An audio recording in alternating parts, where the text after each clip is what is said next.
Okay, we ready? Hi everyone, welcome. Thanks for being here, so nice to see so many of you. We are calling to order this special meeting of the Albany Unified School District Board of Education. Today is September the 9th, and we're calling to order at 6 o'clock. Could we please have a roll call to establish quorum? Yes, Student Board Member Chadak. Here. Student Board Member Shepard. Here. Trustee Anklis. Here. Trustee Khan. Here. Vice President Mahoney. Here. President Hopwood. Yeah. Superintendent Stone. Here. Thank you. So we are now going to have our student board members read our mission statement and meeting norms.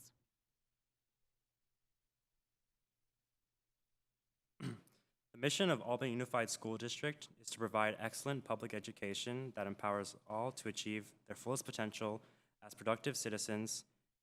AUSD is committed to creating comprehensive learning opportunities in a safe, supportive, and collaborative environment, addressing the individual needs of each student.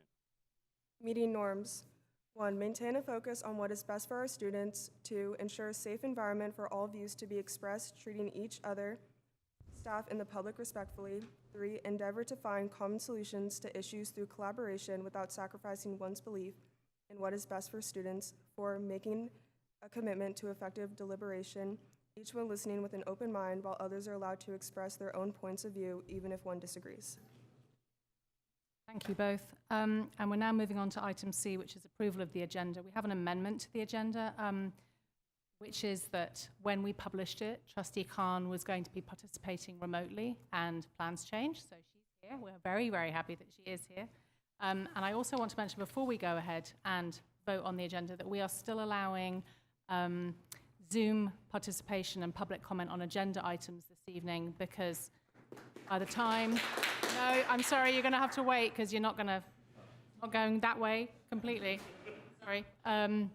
So by the time her plans changed, it was too late, obviously, to change things. But I just wanted you to know that we appreciate the input that we received on that topic, but we are going to continue just for the next 3 meetings and 1 board study session with the in-person only public comment.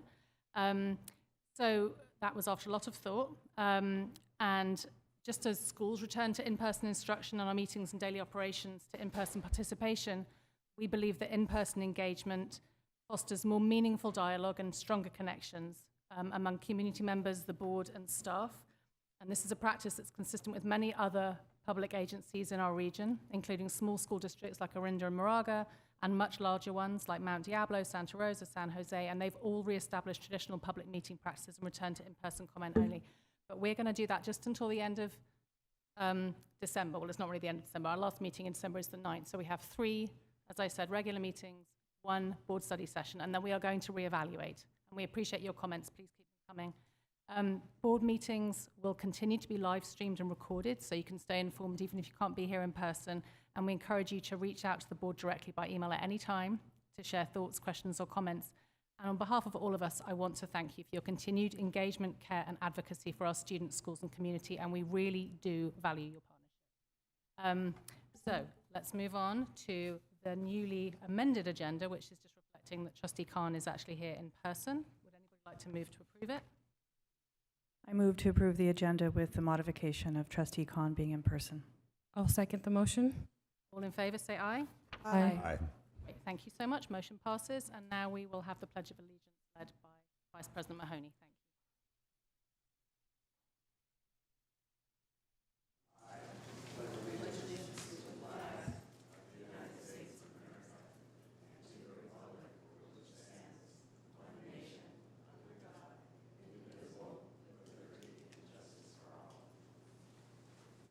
Thank you. Thank you.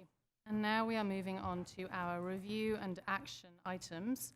And item A in this section is our Board of Education provisional appointment, so candidate interviews and the vote to appoint a new member. Right, so bear with us. This is not something we do all the time, thankfully. So we have everything kind of set up here. So what we're going to do is have a drawing of names. Members are going to do that to determine which order each of our candidates is interviewed in, and the other candidates will be out in the lobby area without access to TV to watch other people's answers. We have one candidate who's going to be Zooming in, and so he will go first. And trying to think what else to mention. Each candidate will have a copy. These are in the agenda packet. A copy of the questions and also the order of kind of the schedule for this evening in terms of how this process will go. This is different to how it was done last year. So this is our first time doing it this way. We hope it will be seamless. So do we want to start with the drawing of the names? So there are two things. We had public comment first, Yes. and then also we had two candidates who withdrew their candidacy. And do you want those names now, or? That would be helpful. Yeah, that was Ashley Kim and Renee Gross. They withdrew, so we're going to pull their names from the drawing. Yeah, Okay. thanks. Now, should we do public comment after we have? Why don't we just go ahead and put these packets out now after we've done the drawings of the names, and then we can make sure we. Sure. Okay. So you want to do the drawing now? Please, yeah, that would be great. Okay. I'm going to pass these along actually while we're.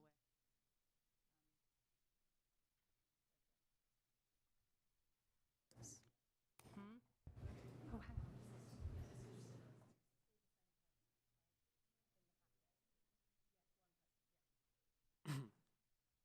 on. David McKinney. So David is the first person. Make sure I didn't miss something. Okay. And obviously, we're going to be having the remote candidate first, but in person. Yes. Person.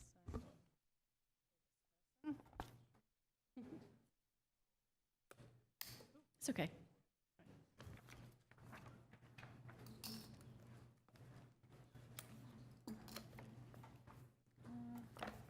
Thanks.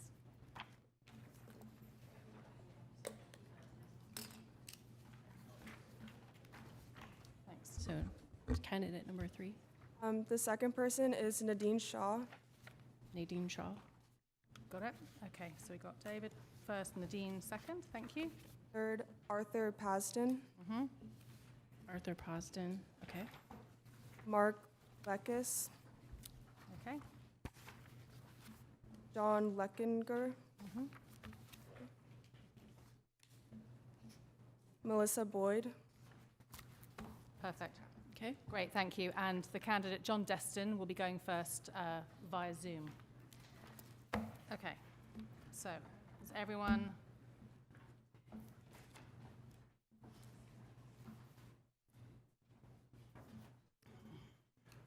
Put these away.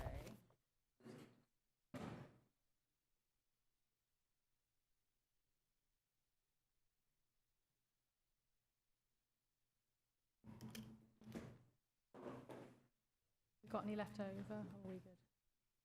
Yeah. Okay. Great. So, we will have now correct me if I'm wrong, we're going to have all the candidates who are here in person step out. Do we have our remote candidate joining us on Zoom? Do public comment first. Oh, yes, of course. Thank you for the reminder. Okay, so would anybody like to make public comment on this item, this appointment? You guys can stay here while we're doing this. If you would like to, please approach the podium. I'd like to make my comments for John Destin. I'm Judith Carey, and I've lived in Albany for 42 years. Both my children are AUSD K-12 graduates. As a parent, I've been involved in PTA, site council, athletic boosters, district budget committees, facility planning committees, and the district technology committee. I began working for the district in 1993 and retired as the Marin School librarian in 2019. As the school librarian, one of my primary goals was to provide a safe, quiet, and welcoming place for each and every one of my students. Another one of my goals was making sure that the library collection reflected the diversity of our student population. I have known John for 13 years. John has always been very supportive of school libraries. We shared a common belief that the resources provided to our students should reflect the diversity of our community. I appreciated John's perspective and vision and was grateful for his support in achieving those goals. I have also had the opportunity to work with John for the last 4 years as a member of the Board of Directors for the Albany Education Foundation. It has been a pleasure to work with John. John has what I call clarity of thought, meaning that he has the ability to gather ideas and input from others and distill that information into useful proposals. His communication skills and his ability to listen and synthesize information added value to our meetings. John has a strong commitment to education, always exploring ideas that would help AEF increase support for our students and teachers. I think John's experience, his leadership, and his ability to listen and communicate would make him an outstanding addition to the board. Thank you. Perfectly timed. Thank you so much. Anybody else? Go ahead.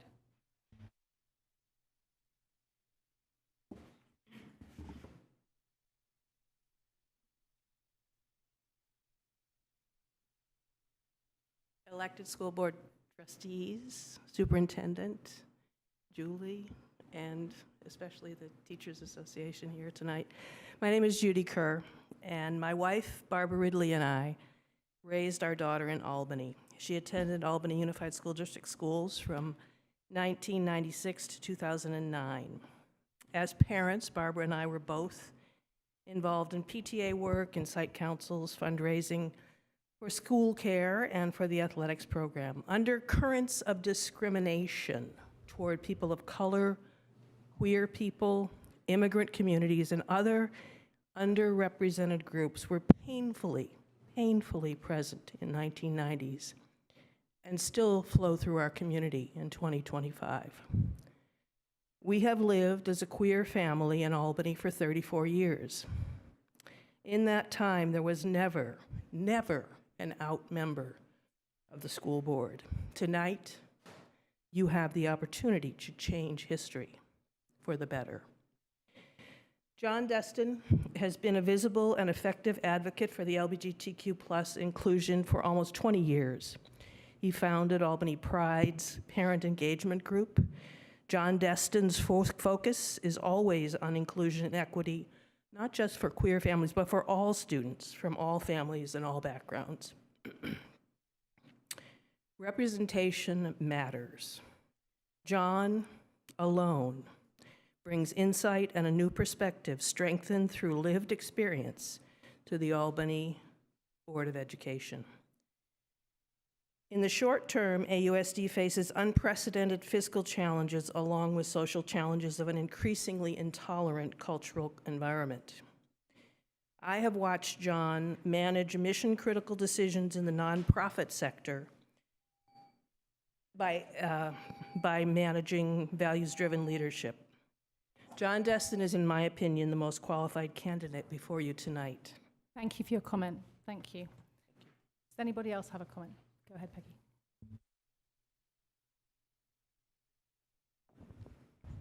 Good evening, President Hopwood and trustees.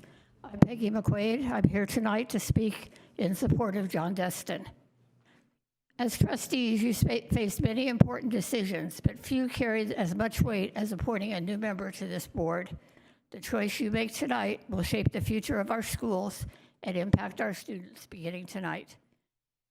You can ensure leadership reflects full diversity of our schools by breaking one more barrier to full inclusion and welcoming a voice that has long been underrepresented. You've seen John's background, experience, and thoughts, and I'd like to take a moment to share with you who John is beyond the resume. I've known him for nearly 10 years. We've worked together on several community boards, and what stands out is his thoughtful leadership. He doesn't just accept what we've always done, but he questions, listens, invites all perspectives, and helps groups move forward together, stronger and more united. He leads with integrity, clarity, and compassion. He is not afraid to speak up for what's right or for those who do not have a voice. Starting Albany's Pride is a great example of how he saw a need and stepped up to do something about it. John raised a son who is empathetic, strong, and ready to find his place in the world. He attended Albany schools from kindergarten through graduation last June. That experience, combined with deep involvement in school activities, gives John real insight into what our students need, both in and out of the classroom. Importantly, John understands that schools do not exist in isolation. Through his work with AEF, the Albany Community Foundation, and the Albany Y, he helped build the broader community support that our schools so desperately need. John will bring a steady hand, a thoughtful approach, and a deep commitment to education, grounded in a strong connection to our community and enriched by a truly fresh perspective. I urge you to seize this rare opportunity to bring a new voice, valuable insight, and proven leadership to the board. Thank you. Thank you for your comment. Anybody else? Please approach the podium if there is anyone. And if not, we are concluding the comments for this item. Thank you so much. And now we will have all of our in-person candidates step out. And I think we've got our Human Resources Director, Marina Gonzalez, in the lobby.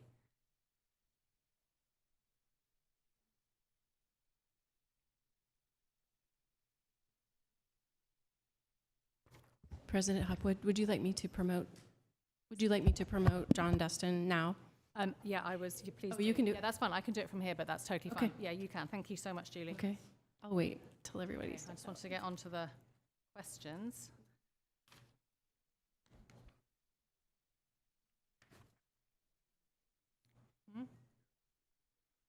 So, yeah, so our student board members are going to ask the first question, and then we could just start with Trustee Inkelis with the second question rather, and we'll just go in this direction if that's okay.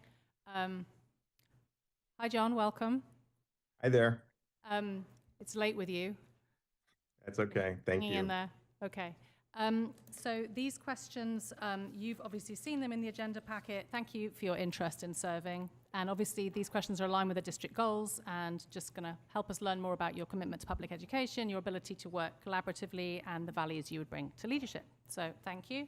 So we'll start with question 1, which will be one of our student board members will read that one. Thank you. Great. Hi.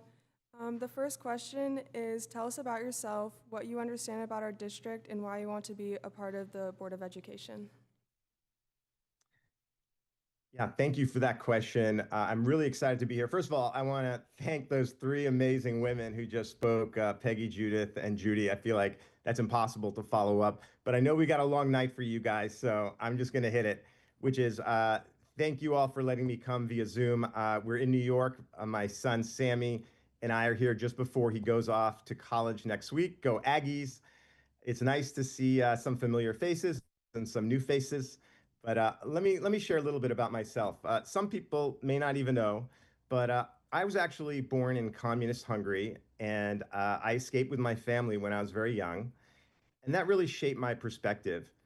And I know what it feels like to navigate a new culture and language. And that experience really drives my commitment of making sure that every student and family in Albany feels seen, supported, and included, especially during these crazy times. As you've heard, I'm also a gay dad, and my son graduated from Albany just this June, and he went through the entire program, K through 12. And having walked through all those stages with him from elementary school all the way through graduation, I feel like I know firsthand both the strengths of our schools and some of the challenges that our families face. Locally, I feel like you've already heard this from those fantastic women, but I am currently the president of the Albany Community Foundation. I'm on the Albany YMCA Board of Advisors. And for the last 8 years, I was on the Albany Education Foundation. Within the district, I have been part of the AUSD Budget Committee. I served on the Middle School Site Council. And as you've heard, I was the founder of Albany's Pride, which is the LGBTQA parent engagement group. Those roles have really given me some deep insight into how our schools operate and how collaboration is how it needs to be really well done between the district and the community.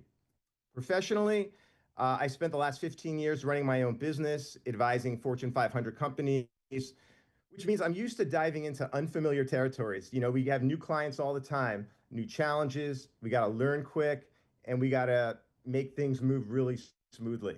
Uh, this one term that I would be stepping into if I'm so fortunate to be appointed, there's not a lot of runway.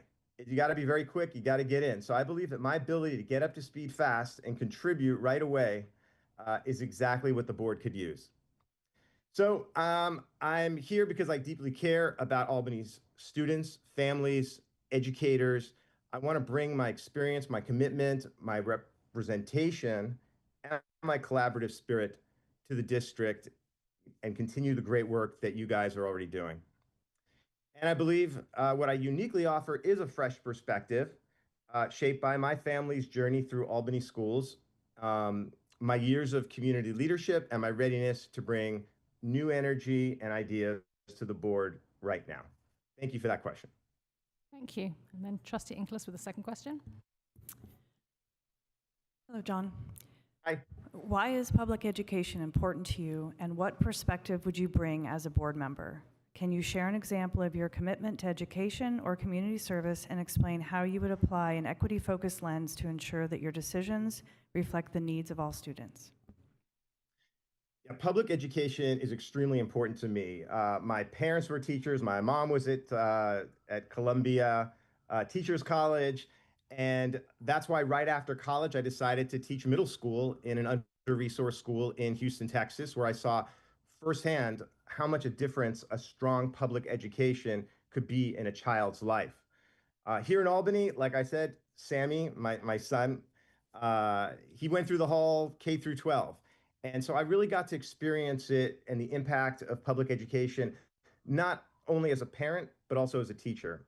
And I would say beyond that, I've helped Albany lead with the Education Foundation and the Community Foundation, transforming fundraising programs and expanding opportunities, not only for residents, but certainly for students. And I apply the equity lens by asking who isn't at the table and how do we bring them in? And that's the approach I took with Albany's Pride, and that's how I'd serve as a trustee, ensuring every student feels represented and set up to thrive. Thank you. And then Trustee Khan with the third question. Hi, John. The third question is, what do you see as the most important role of a school board member, and how would you work collaboratively with fellow trustees, the superintendent, while respecting distinct roles? Can you share an example of a time when you disagreed with a group decision and how you handled it? Yes, thank you for that question. I would say the most important role of a board member is to set policy and direction with students always at the center, and then work with fellow trustees and superintendent while respecting our distinct roles. An example of a disagreement that came to resolution, I would say, is about maybe 8 years ago when I started working on the Community Foundation.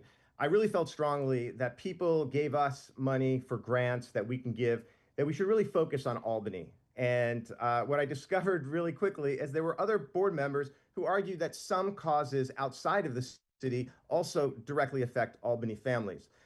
After some thoughtful discussion, I came to the understanding that their perspective, and I supported the broader approach, appreciating their point of view that they brought up. And that experience, reminded me that effective governance isn't about winning every debate. It's about listening, respecting different views, and then uniting behind the decision so the organization can move forward together. That's the collaborative spirit that I'd like to bring and keep, because you guys already have it on the school board. Thank you, Vice President Mahoney. Good evening. Hey, as a board member, you would need to communicate clearly and listen thoughtfully to a wide range of stakeholders. Can you share an example of how you have successfully explained a complex issue or navigated a challenging conversation with people who held different views? Sure. Thanks for that question also. And I mean, communication is my work. That's what I've been doing for about 30 years, helping organizations explain complex issues in ways people can understand and then really rally behind. Locally, a good example is when I founded Albany's Pride, which is the the parent engagement group. It's interesting because it's not really a simple community to organize. Some of the folks in the group were parents of LGBTQ students. Some of the parents themselves were LGBTQ. Some of the children, students weren't even out. Those different realities sometimes create tension, especially around sensitive issues like pronouns. And it made it even more complex because the LGBT community crosses every line: race, ethnicity, income, religion. So the perspective in the room was extremely diverse.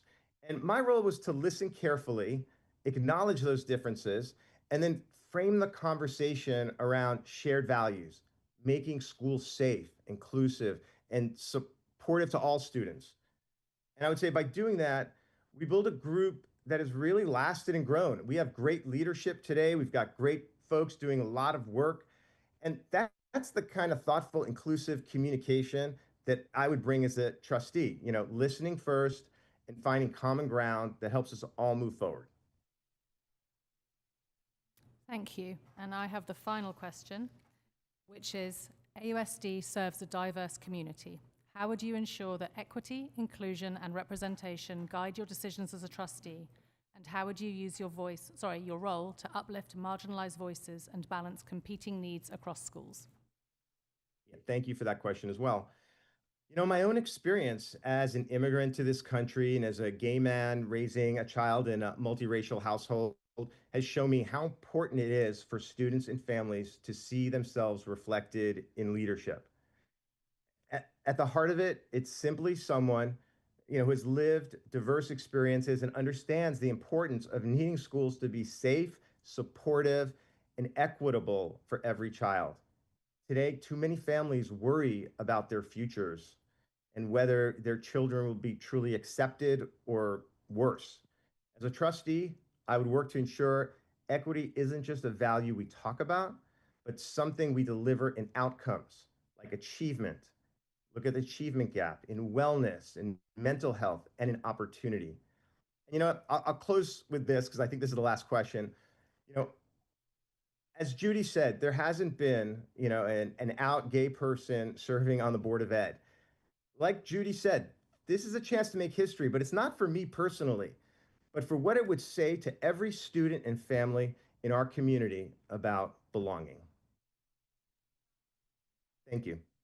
Thank you so much, John. And then, as you know from the agenda packet, you've had all the information about how this process is going to work. So just to sort of honor the process, if you would sort of step away from Zoom whilst the other candidates hop on again, you could keep checking back in.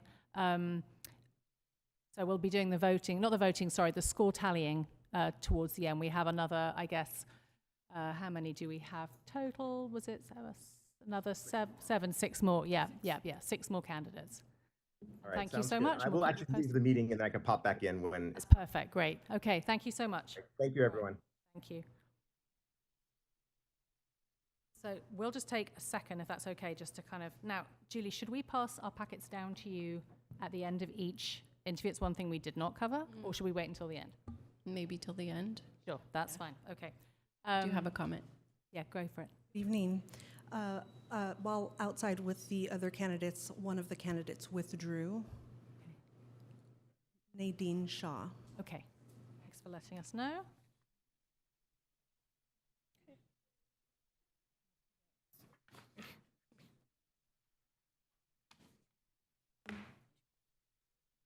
Okay, if everyone just gives me like a thumbs up when you're ready for the next candidate, we will. And we should put our name on these, Yeah. right? The done ones? Okay.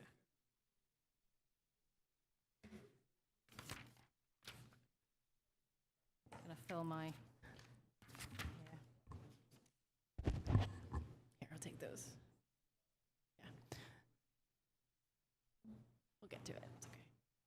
Thank you.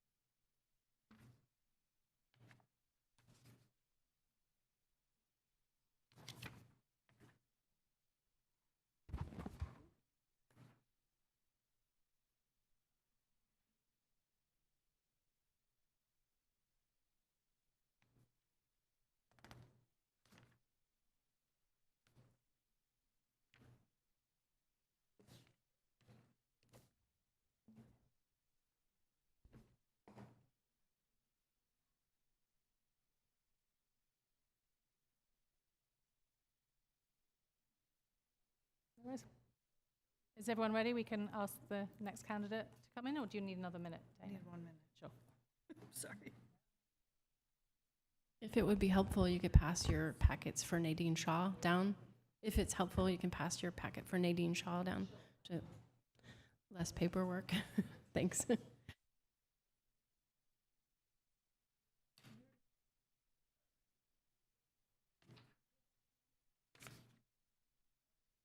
on, hold on.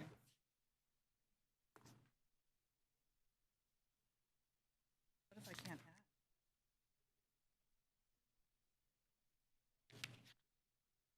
Oh my goodness.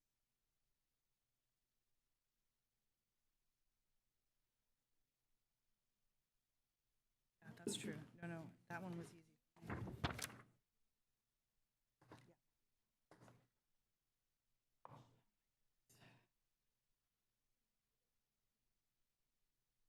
Who's next?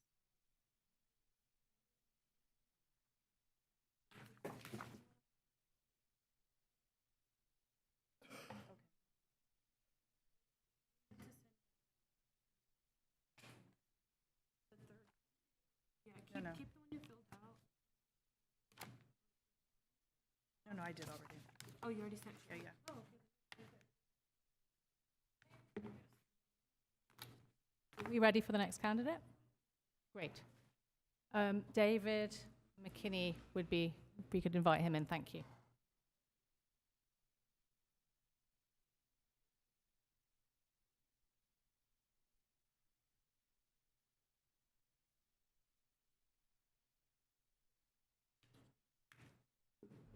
Hi, welcome. Where now? Where should we have him at the pub? Over here. Yeah, thank you. I wasn't sure which one. Thank you. Welcome, and thank you for your interest in serving as a member of the Albany Unified School District Board of Education. The questions, as you've seen in the agenda packet, are aligned with the district's goals and will help us learn more about your commitment to public education, your ability to work collaboratively, and the values you'd bring to leadership. And so we're going to start with the student board members. One of them will ask you question 1, and then the rest of us will go through, and there are 5 in total, as you know. Sounds good. Thank you. Hi, Mr. McKinney. The first question for you is, tell us about yourself, what you understand about our district, and why you want to be part of the Board of Education. Thank you so much, and thank you all for this opportunity. I guess I'll start with the fact that I'm a parent of a student who just started at Cornell Elementary and kindergarten, so that's a very exciting development. I've been in the area for about 3 years, so admittedly I'm a bit new to the district and still learning. I also am a former middle school science and math teacher. I taught for 8 years in New York City, in the Bronx and East Harlem. I was also the union chapter leader for 4 of those years at my school. And then I got burnt out because teaching is really hard. And I felt that I couldn't keep doing it at the level I wanted to. And so I was like, I gotta move on. And like a sane person, I got a PhD in education because that was easier. And I mean that, it was easier than being a teacher because I wanted to still have some sort of impact on education. And then yada, yada, yada. One important thing I think about that history is that I did a postdoc in Las Vegas where the project that I worked on was all about how to support student motivation in middle school science classrooms. And we used 5 motivation design principles. I'm not going to get into the details because if I did, the 12 minutes would be gone. But it's an issue I'm deeply passionate about, not just for science classrooms, STEM classrooms, but for all students. It's applicable from the tiniest to the oldest and outside of school. So I bring that lens with me along with my parent lens and my former teacher lens and my former union rep lens. So what I know about the district is the reputation of this district is amazing. Just as a new parent, we went to a preschool in Berkeley, and so it was like there was a lot of that talk around, oh, where's going, et cetera. And Albany has an amazing reputation. And just in our community, on our block, we mention our kid is starting, oh, who's your teacher? And then just these gushing reviews of their experience with their kid come out. So that strength of the community, it's clear that this district is enmeshed in the community and everybody loves it. But you also hear about some issues around equity, perhaps, right? Differential outcomes for groups of students where we want to see everyone being able to succeed. I was also struck by how much money some of the organizations have to raise to sort of bring those services across the schools so that we have teachers to provide and other staff to provide really important services to all of our students to make sure we meet those, at least attempt to meet those equity goals, right? I know we might not meet them, but we're at least attempting to. And so that just seems like, and then on top of that, the federal landscape of money's being clawed back and so on and so forth. It makes me just wonder, what are the finances like, and making sure that we put that money to the best use possible. It will always be a cost-benefit analysis when you're doing this kind of thing, but it's how do you serve as many students to the best of our ability with the available funds and resources that we have. I want to be a part of the Board of Education because it's probably evident I care a lot about education and my kids in the district. And I also think I have a lot of skills and experience that could benefit the district. And at every point in my life when I've had a chance to help out in a school, et cetera, I've taken that chance. And so here I am doing it again. Thank you so much. And now Trustee Inglis will ask the next question. Okay. Why is public education important to you, and what perspective would you bring as a board member? Can you share an example of your commitment to education or community service and explain how you would apply an equity-focused lens to ensure that your decisions reflect the needs of all students? Thank you for that question. I care deeply about education to the point where I have a hard time talking about it and not tearing up. So bear with me, but I care deeply about education. For me personally, life at home was chaotic when I was a child. Take your time, you're good. All right. So school was the place that felt safe. Ooh, I did not expect this. I'm so sorry. Anyways, it introduced me to science, math, everything that allows me to be successful now. And so I've always wanted to, oh man, wow, okay. I've always wanted to bring that and help provide that opportunity to everyone. I just don't think anyone should be without it. In the most wealthy country, not just in the world right now, but in the history of humanity, that we might not be able to properly serve all of our students, to me is an outrage.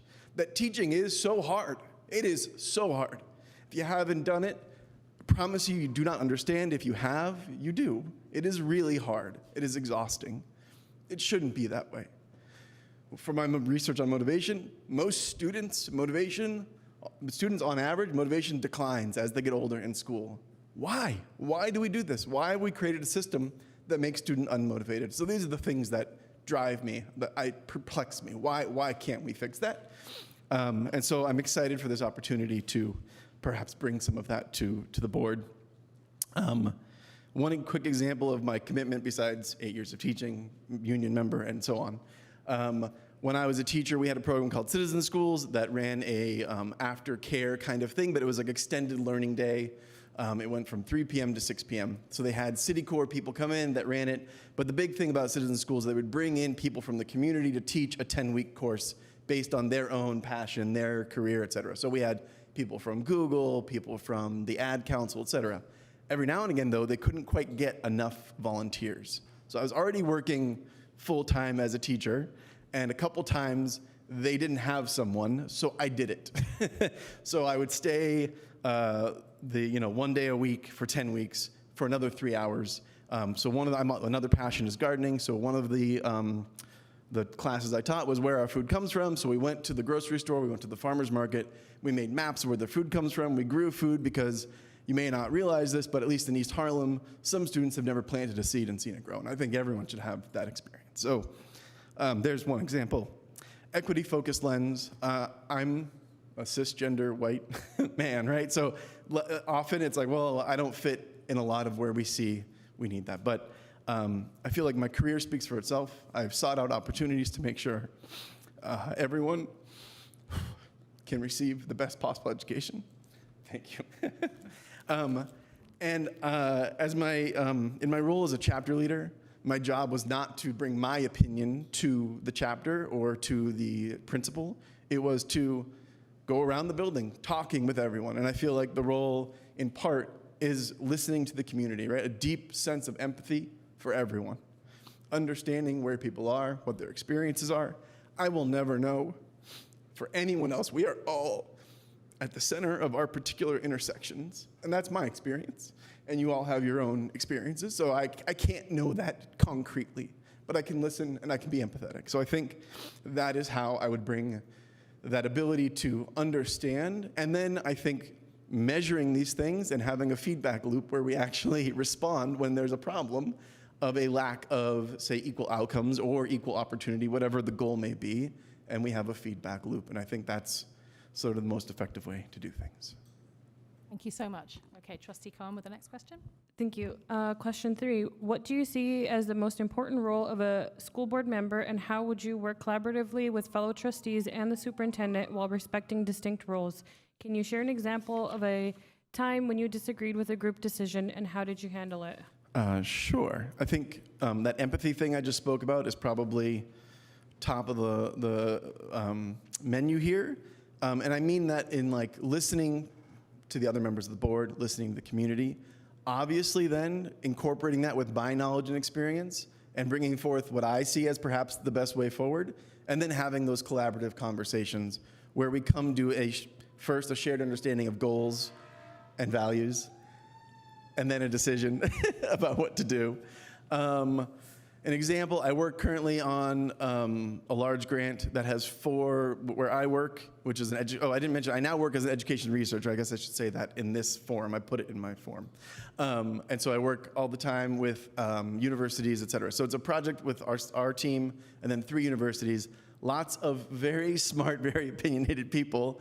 I'm a co-director of the project that I'm on. And there's also diversity in language background, right? And it's all over Zoom. So there is just constantly misunderstandings, and I am very frequently serving as a mediator. People will start arguing, and I'm like, you guys actually agree.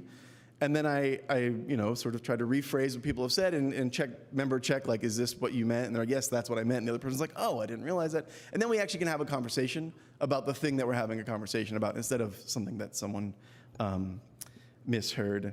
And that same project, there was a thing where I kept arguing for a particular path to take, and it got to the point where we had to make a final decision, and it had to be final because we had to go into a school and do research, right? There's a point at which it just has to happen. And the team outvoted me, and I was fine with that. And then I did what I had to do to make the research happen the way we agreed for it to be designed. So it's a simple example, but once the decision's made and it's final, then I'm happy to carry out the appropriate steps. Thank you very much. Vice President Mahoney. Thanks for coming tonight. As a board member, you would need to communicate clearly and listen thoughtfully to a wide range of stakeholders. Can you share an example of how you have successfully explained a complex issue or navigated a challenging conversation with people who held different views? Certainly. I think back often to my role as a chapter leader for questions like this.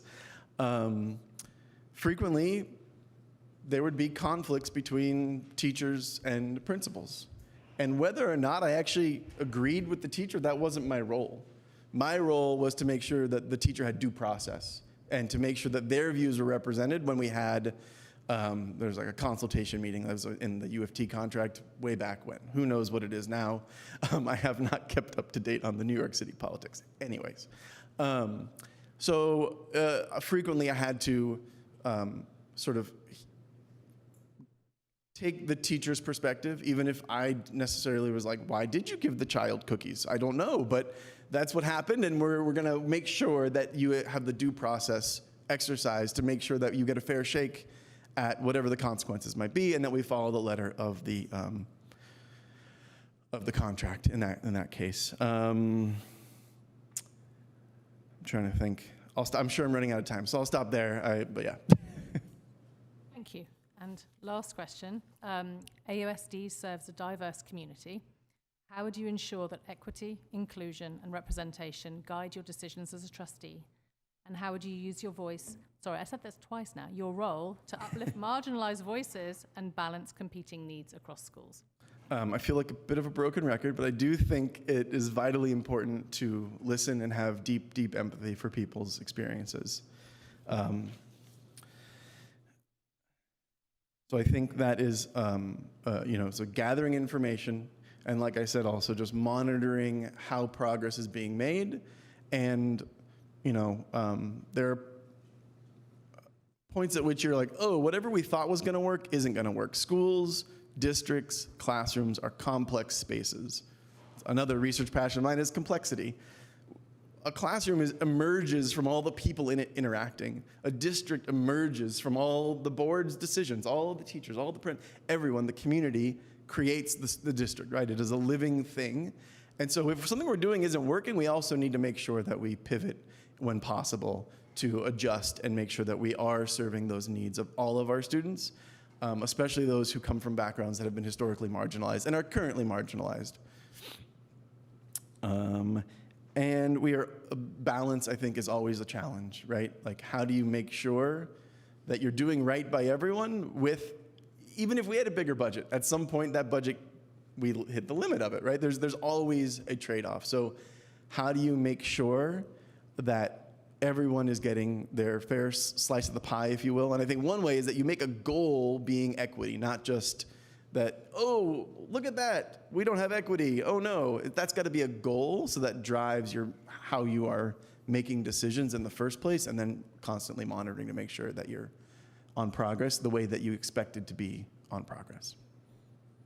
Thank you so much. Yeah, thank you. That is all the questions. And then if you wait back out on the lobby, and we will continue going through, and we will get everyone in towards the end when we've got our scores to tally up.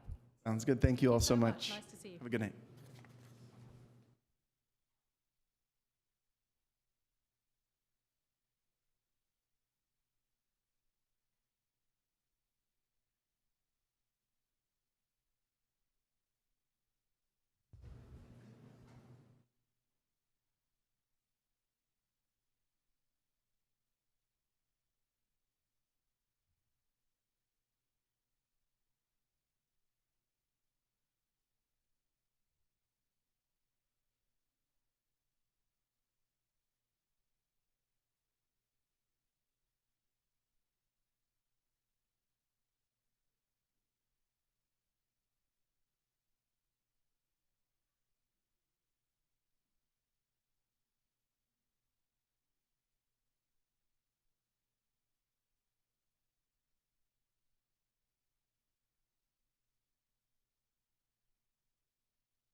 Is everyone ready for the next countdown? Do you need another minute? Okay. Thank you. It's going to be Arthur Padsen is the next one. Yeah, thank you, Lynn. Pasden. Did I say Pasden or Padsen? I said it right. There you go. Right, that's true. Yeah.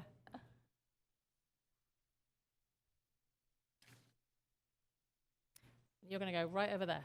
Sorry, multiple stations. Yeah.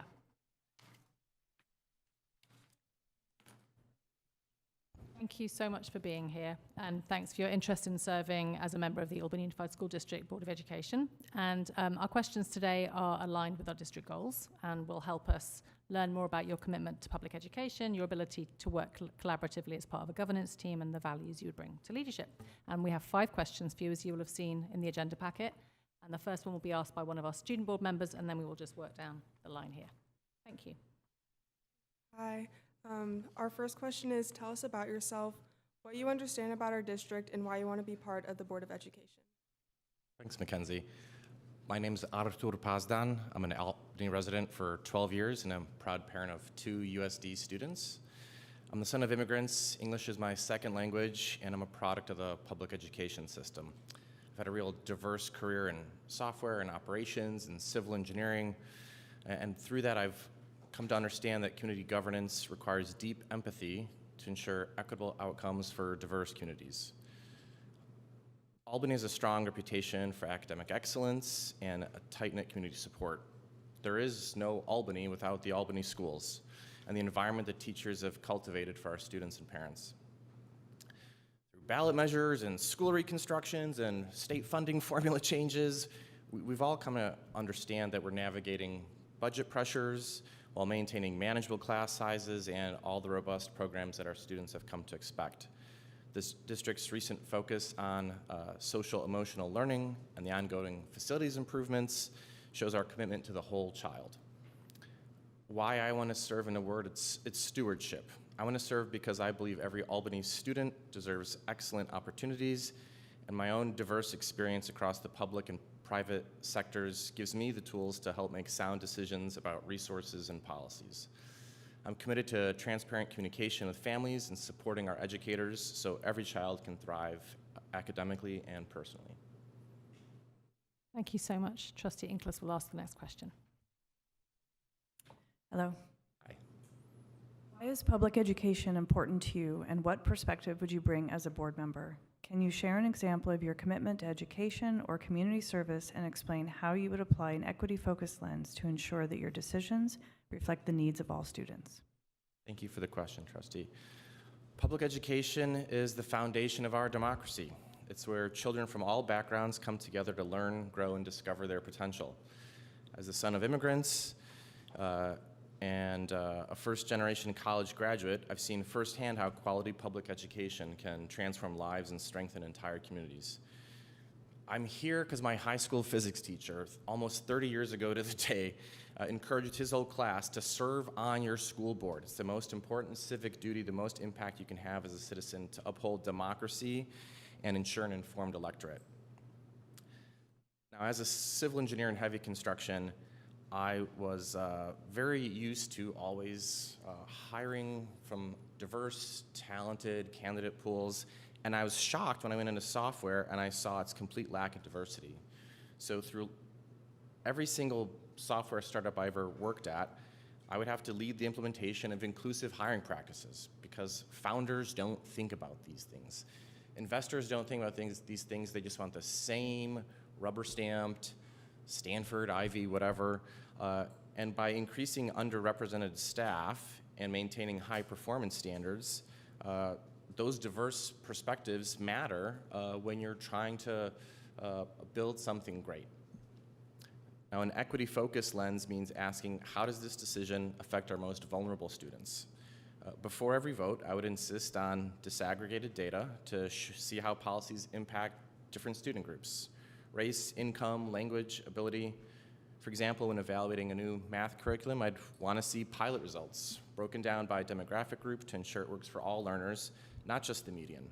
My goal is ensuring every Albany student has what they need to succeed, just like Mr. Sklom did for me 30 years ago, which sometimes means different support for different students.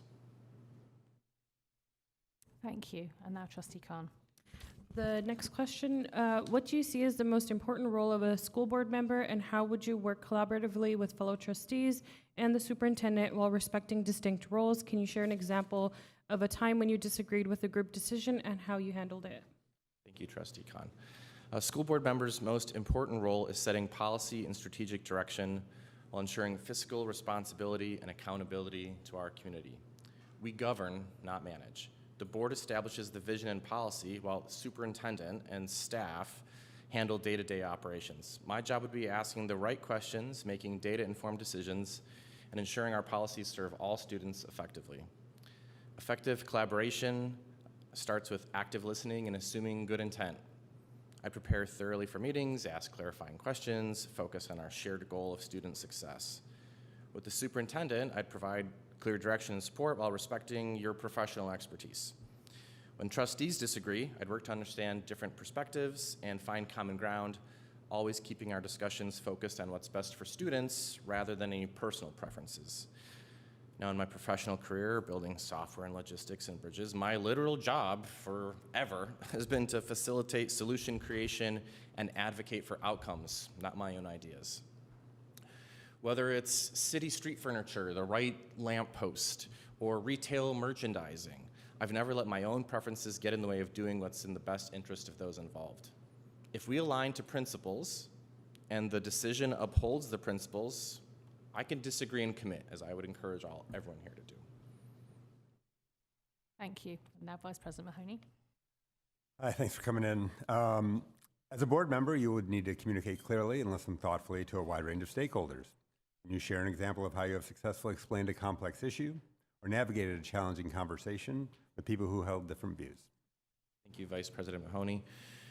Effective communication starts with genuine listening and meeting people where they are. As a board member, I'd be serving families with different languages, economic backgrounds, and educational experiences. My approach is to listen first, ask clarifying questions, and explain complex issues using clear, jargon-free language that respects everyone's intelligence while ensuring accessibility.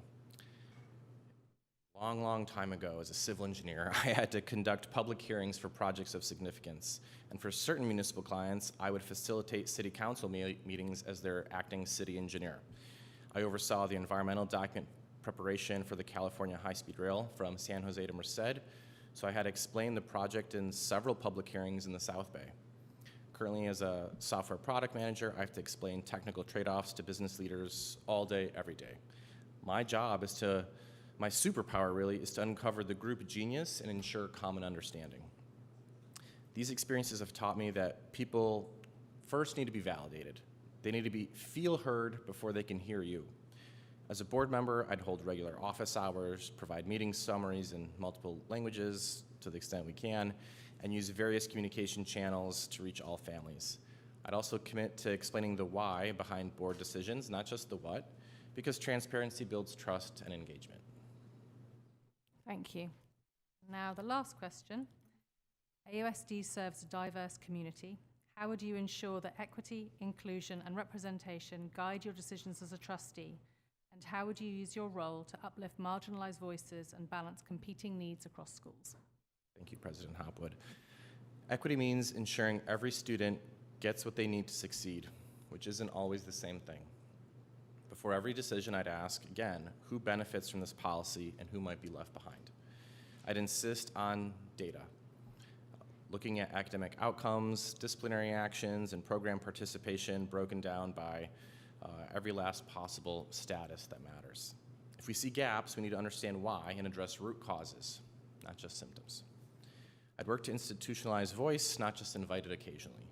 This means partnering with community organizations that already have trust with marginalized families, providing childcare and interpretation at meetings, holding listening sessions in community spaces, not just school sites. I'd advocate for our current and future advisory positions to ensure we're hearing directly from those most impacted by our decisions. We'd also need to examine our own meeting practices. Do our agendas, timing, formats welcome all families or just those comfortable with traditional governance structures? Balancing needs requires transparent criteria and consistent principles. I'd support needs-based resource allocation. Schools with higher percentages of English learners or students that require meal help might need additional support. And that's not unfair to other schools, it's equitable. The key is clear communication about why decisions are made and ensuring every school has what it needs for students to thrive. I'd also advocate for cross-school collaboration and shared professional development so innovations and successful practices benefit all students, not just those at one site. Great, thank you so much. And you'll wait in the lobby, and then we'll be a few minutes before we have the next person in, and towards the end we'll be tallying up our scores, and then we will let you all know. Thank you very much.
let me know when everyone's ready for the next candidate.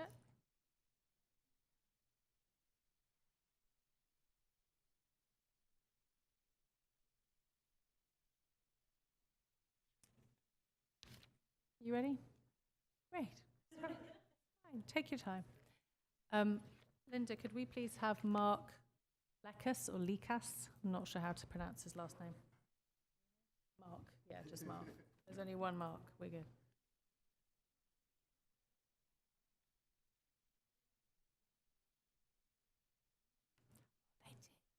Josh.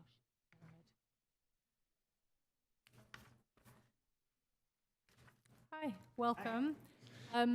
Thanks for being here. Thanks for your interest in serving on the AUSD Board of Education. So our questions today, which you obviously have seen in the agenda packet, are aligned with the district's goals and will allow us to get to know you a bit and your commitment to public education, your ability to work collaboratively as part of a governance team, and the values that you would bring to leadership. And we're going to start, one of our student board members will read the first question, and then we'll work our way down in this direction with the other four. Thank you so much. Hi, Mark. Our first question for you is, tell us about yourself, what you understand about our district, and why you want to be part of the Board of Education. Great, thank you. I appreciate it for you guys considering me. My name is Mark Likas. I have been a resident of Albany since 2007. My wife and I moved here to Albany to start a family because of the schools. We have two boys that are, my youngest is 6th grader, Mr. Hiltz over there. Miss Gritman. Sorry, I didn't get to meet you guys last week.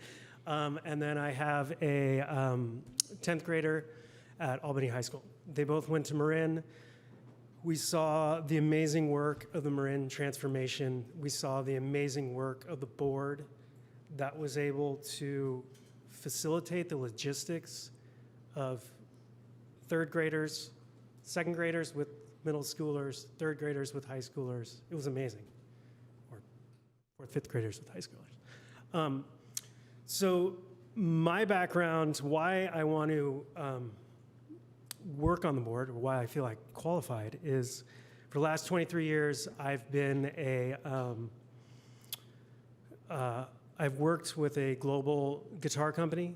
I've been the vice president of sales, vice president of sales and marketing, vice president of supply chain. And I left that and I started I'm working with my wife in her governance of healthcare systems firm. And so for the first time, I have time. When COVID hit, before COVID hit, I was in my car at 5 in the morning and I was back at my house at 6. I didn't get to see much of what was going on during the day. I helped create the logistics for our company to work at home. I got all our staff to work at home. And for the first time, I was sitting next to Teddy at the time in 1st grade, kindergarten, 1st grade, doing 1st grade, and he was sitting in on my meetings. So I just want to give back. I have the time, I have the knowledge of, well, we'll get to that part, but yeah, that's a little bit about myself. Thank you. Now, Trustee Inglis. Hi, welcome.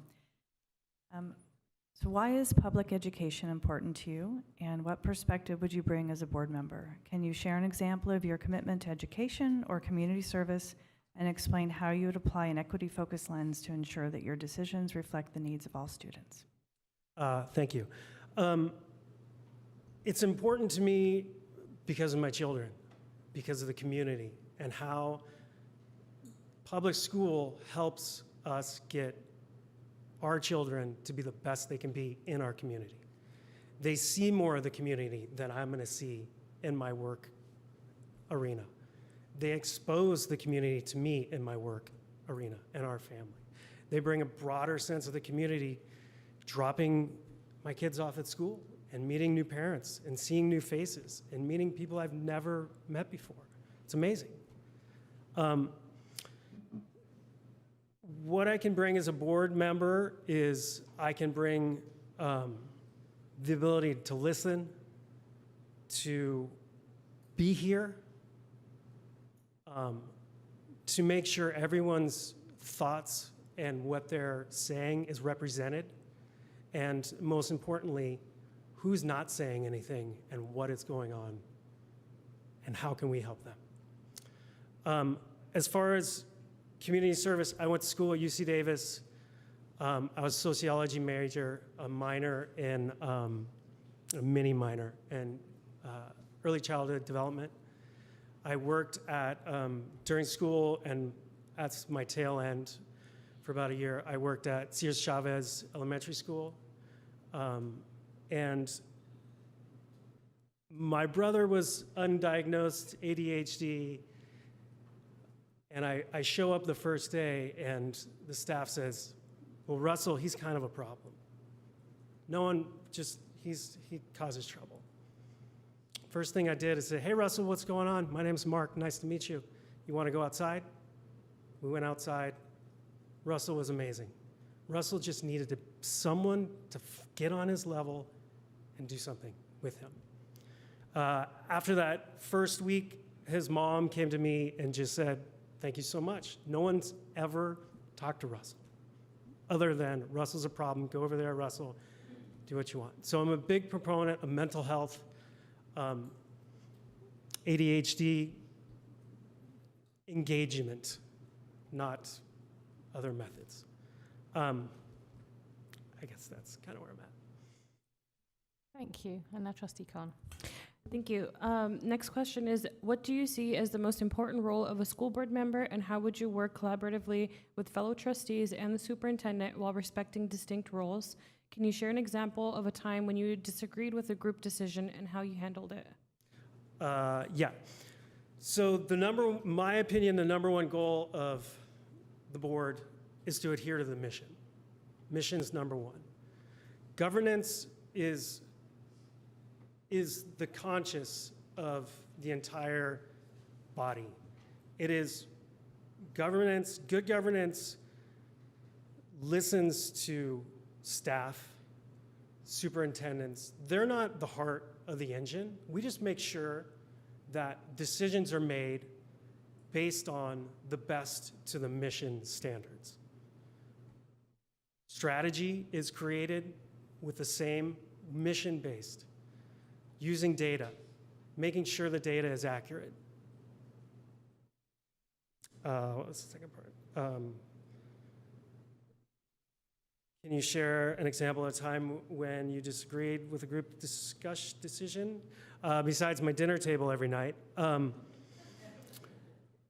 Yeah, in my company, I would have to deal with Asian factory owners, European warehouse owners, a Canadian sales team, and an American sales team, and an American marketing team. They all had an agenda. They all wanted something, and I had to make sure we could all mold each other to meet in the middle. And it takes a lot of listening, and it takes a lot of giving everyone an opportunity to say something and to make the decision based on the abundance goal of the mission and not off scarcity and not reacting, because every time you react off scarcity,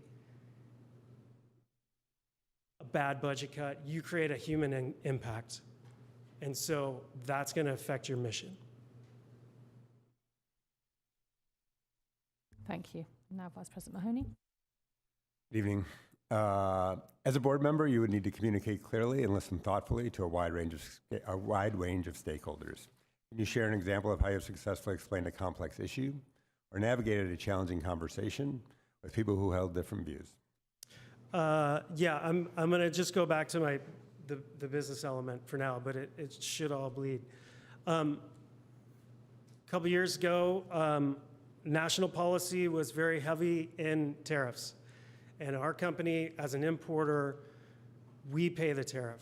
And so I had to navigate between my owner, our Asian factory owners, about who pays what. In the end, the importer pays. And it caused us to have to look at where our cash flow was.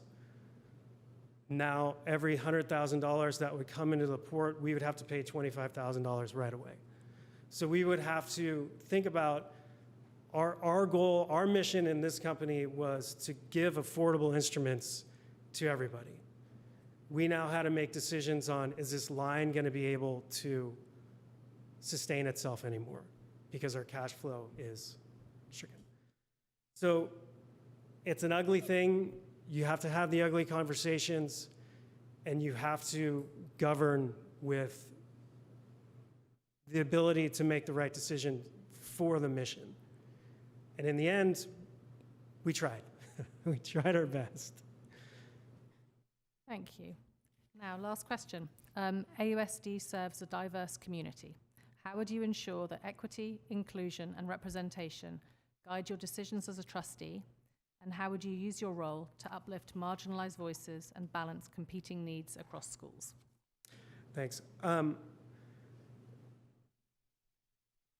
think it's kind of it goes back to the mission. So I would be here, I would sit with you, and I would go to the mission. And the mission is exactly how to listen to everybody, how to create policy and strategy with the mission base, to make sure our diverse community is thriving, and to see ahead what national policy is going to trickle down in the next 10 years to our board, and what that means for our community. And how do we have those conversations? And how do we make sure that we aren't governing off scarcity? And how can we be abundant and make sure that it goes back to every student?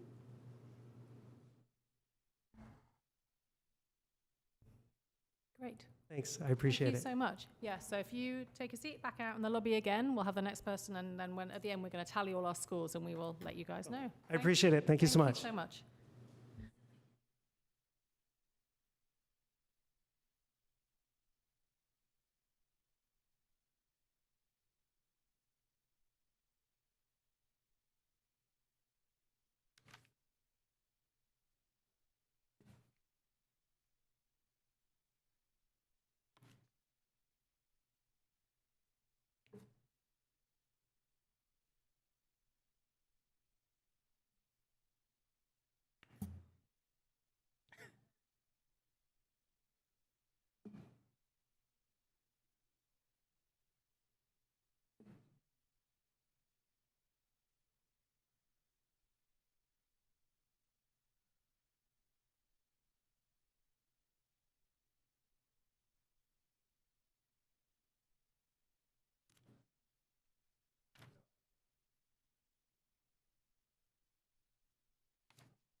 Everybody ready for the next candidate? Great. No, not yet? Such a slow coach. Right. So Linda, could we please have John? I'm not even going to try and pronounce his last name. Thank you.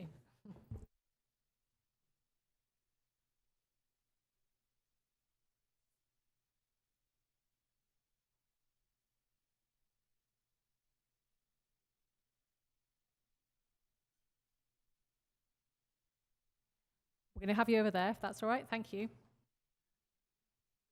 And welcome. Yeah. Thank you.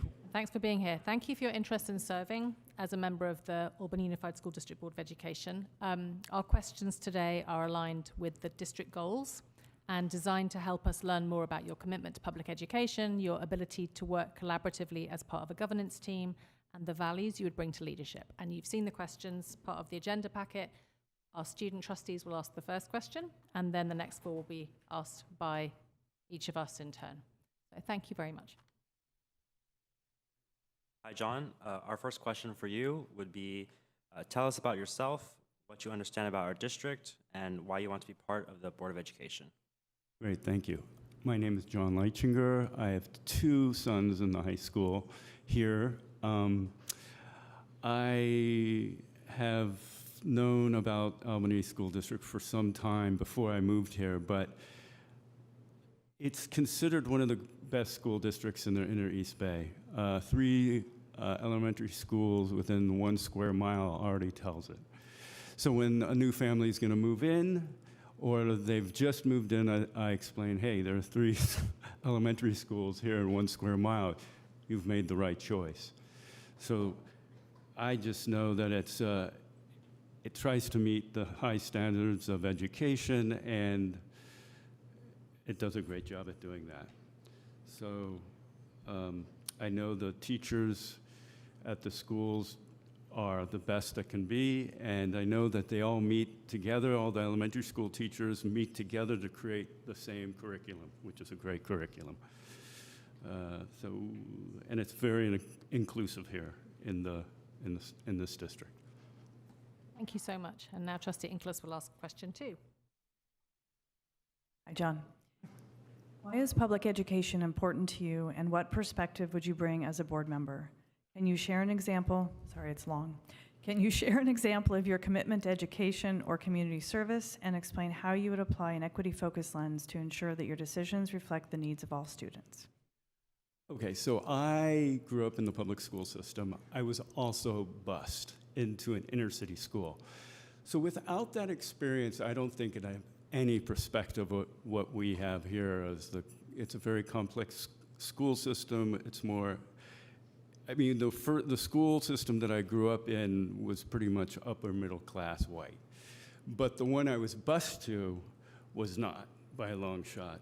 So I felt by going through that experience, I definitely gained a lot of perspective on how to understand our society at whole. It's almost like living in a city like New York City. You have to understand, you come to understand everyone and their perspectives and their perceptions and their, their needs and desires. So it's about building empathy. And I think what the public school system for me and for my boys is about empathy. And what else was, Can you share an example of your commitment to education or community service and explain how you would apply an equity-focused lens? Well, the community service thing has always been, for me, I mean, I served as a coach for many years, had many families come across my desk, my field of mentorship. I've mentored a lot of mostly boys. And parents, to be honest, because that's baseball. Also, I've sat on the board of the Little League, and I also sat on the site committee at Cornell Elementary School. So regarding equity, I mean, that's what this town is made about, so, the surrounding towns. I live in an apartment building where pretty much everyone's an immigrant family. There are single parents, mothers, single dad, so I understand the struggle, the need to feel included and not excluded. Thank you. And now Trustee Khan will ask the third question. Hi there. The third question is, what do you see as the most important role of a school board member, and how would you work collaboratively with fellow trustees and the superintendent while respecting distinct roles? Can you share an example of a time when you disagreed with a group decision, and how did you handle it? So the reason why I did apply for this was I don't really have an agenda. I'm sorry, I just don't. My kid, my youngest, he's a sophomore and he's loving school. Okay, so, and my older one, he's out, basically, as a senior. So I feel like the school system is humming along very well right now. I mean, I don't know of too many issues. So my role here is to fill a role. And I'll do as best a job as I can, more of a technocrat type of individual. I mean, I didn't really, I wanted to participate in something, and when I saw this ad, I said, holy moly, there's something I can do. Let me set an example for my sons. So that's why I'm here. And the second question is, we were on the Little League board, and there was COVID, and some of the board members who had kids who were in several sports at the time, they wanted them to be able to play the two sports when we were all still needing to mask up and stay separate. And I, for the most part, said one sport at a time. And I ended up losing that argument. So some of the kids could come to the Little League having played just soccer that day. And I'm sure they weren't wearing masks, because playing soccer and wearing masks is a very difficult thing to do. So, I mean, you have to accept what happens. I mean, it's a democratic situation. That's why I joined it. I mean, to enjoy that process, to be able to participate, it's very invigorating. So, Thank you. And now Vice President Mahoney. Hey, John. As a board member, you would need to communicate clearly and listen thoughtfully to a wide range of stakeholders. Can you share an example of how you have successfully explained a complex issue or navigated a challenging conversation with people who have held different views? So I'm going to kind of deviate from that, because I'm a tax preparer also at H&R Block. And so I'll tell you, there's some difficult discussions to be had there. I've had people want to strangle me because they owed money to the government after I've done their taxes. And I've had an elderly widow come in realizing she had to pay a lot in back taxes. So that's as complex as it can be, because that's real life situation. It's very painful to see these people go through this. And I don't really enjoy that, but I'm good at it. And I'm good at taking care of these people maybe because I'm older, experienced, and more emotional. But I just feel that is the most difficult situation I've been in a long time. Thank you. And now the last question. AUSD serves a diverse community. How would you ensure that equity, inclusion, and representation guide your decisions as a trustee? And how would you use your role to uplift marginalized voices and balance competing needs across schools? I was thinking a lot about that marginalized part. Like I said earlier, I live in an apartment building, basically all immigrants of all different backgrounds. And I'd say I've been there one of the longest and one of the most senior kind of individuals. Immigrants that they come from a culture where they respect the elder. And so they look to me for help. Some of them look to me to read a contract. Some of them look to questions about business and accounting or whatever. But what I learned is 75% of them did not go to parents' night or back to school night. And that's a problem, because this way when they don't go to those events, they don't feel like they have a voice, or they're afraid to participate on their child's behalf. And I feel bad. I should have mentioned something. I didn't even think about it, but next year is going to be the time I say something. I'm going to check in with each one of them, because this way they won't feel like they're discriminated against. If they have a voice, if they go to it, they go to these events, they'll know that it'll be empowering. They know they'll have a voice. I think that's the main thing about the equity question is that how do we bring those people who are out there in the cold in? Voila. Great, thank you very much, John. So we have one more candidate, and if you wait in the lobby, and then we will have everyone come in when we tallied our scores and let you all know. Thank you. Thank you so much.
Okay, if we are ready, Linda or Marina, could you grab Melissa? Thank you.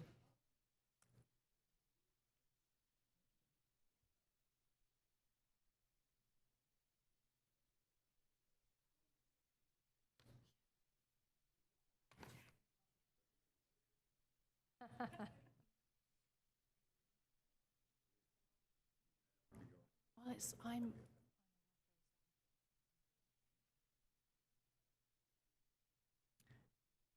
that one.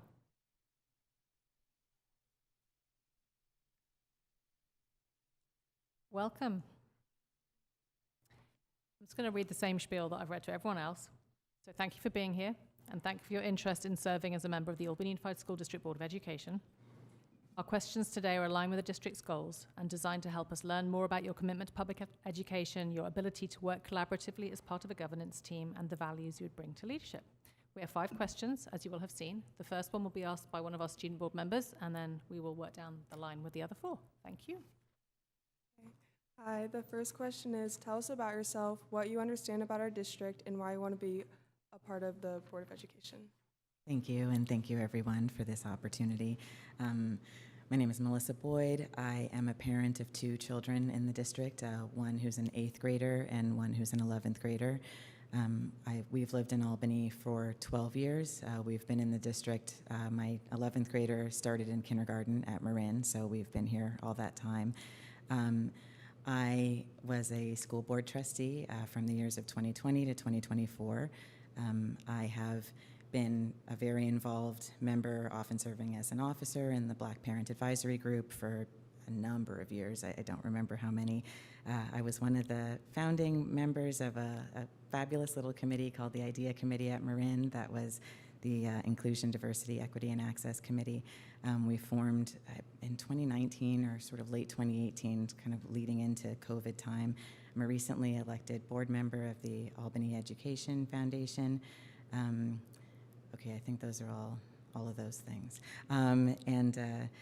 What I know about our district. Things that I think are special about our district, our teachers, administrators, staff are exceptional. Their level of commitment to our district, their dedication, their knowledge is really second to none. We're a small district, a small community, a tight-knit community, and the good thing about that is I believe that I see members of the community all pitching in and leaning in and taking care of our students.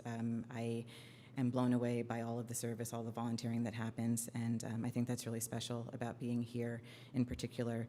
And I also see our willingness to change, to look our mistakes in the eye, thinking about the Instagram incident, for instance, and I won't go into that because there's not enough time, but I know everyone up here certainly is familiar with that. And when a book came out about it, we had a book club about it, and we had discussions in our district, and we talked about it, and we try to learn from our mistakes, and I'm impressed by that, and I see us wanting to grow. Thank you. And now Trustee Inglis. Hi, Melissa.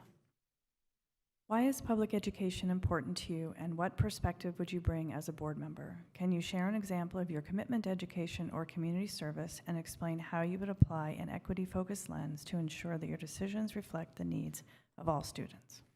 Thank you. Public education is the great equalizer. When it works in the right way, it actually gives all of our students, regardless of your resources, your background, your identity, any way that you present or any part of what defines you as a person, it gives us all the chance to achieve equally and to have our life hopefully look like what we imagine it to be, what we want it to be. So in that way, there are a few things that are as important as that. For myself, I was raised by an exceptional but not super well-resourced single mother, you know, we didn't have as much financially as a lot of others, and I had the opportunity to provide for my family and have a job and a career that is what I wanted it to be, and that's all through education and the opportunities that provided. An example of my commitment to education, I'm going to say serving on the school board during the COVID years, and how I would apply an equity-focused lens. I mean, really, and this is something that I talked about some when I was a member of the board, I think it's important for us to not in any way undercount all of the great accomplishments that our students achieve here in the district, but to really look at the achievements of our students with the most challenges and to sort of grade ourselves on how we're doing for those students. The issues that exist don't only exist here in Albany. These are worldwide, systemic, countrywide issues, but when we look at, the groups of students who are performing at different levels and we see the same groups of students who are facing more challenges than others, if we aren't improving things for those students, then I don't think we get to call ourselves, sort of doing a great job. And so I think keeping that focus is intrinsic to me as a person, and will always be at the center of any decision that I'm making. And also, when we serve our students with the most challenges, we serve all of our students better. It's important to keep that in mind, too. Thank you. And now Trustee Khan. Thanks. Next question is, what do you see as the most important role of a school board member, and how would you work collaboratively with fellow trustees and the superintendent while respecting distinct roles? Can you share an example of a time when you disagreed with a group decision and how you handled it?